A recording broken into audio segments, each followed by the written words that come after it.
Oğlum, қазақ халқында бала тәрбиесіне арналған ойындар көп. Соның бірі асық ойыны. Асық ойыны баланың ой өрісін дамытуға арналған ойындардың бірі. Міне, саған көптен бері жинаған асықтарым бар. Көптеген асықтар.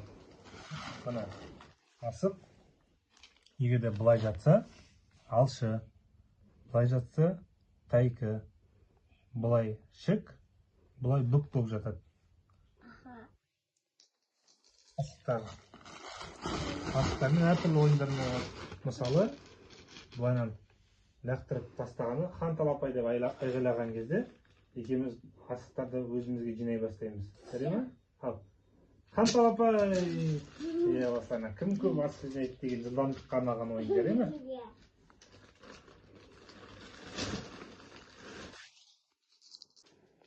Мынау асық.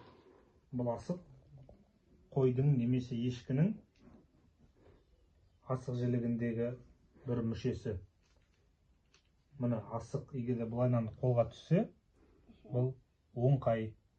Ал бұлай түссе, ол солақай болып бөлінеді асықтар. Әке, мен саған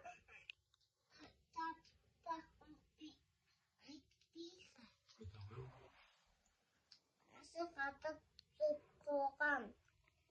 Қазір менде ойын бар. Тастаты болып тұрған. Атамақ ойын бар. Жарайсың оғым, әлі келді. Және оғым, қазақтың батырларын, жалпы барлық адамдардың, қазақтардың қолынан тастамай жүретін қамшылары болған. Қамшы сабынан және өрімнен басынан тұрады. Міне, қамшының сабы тобылғыдан жасалады. Міне мынау нағыз қайыс. Бұл қайыс сиырдың терісінен жасалады.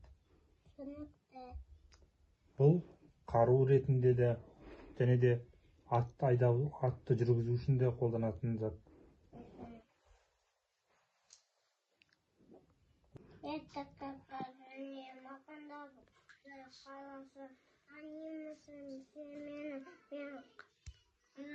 Баласы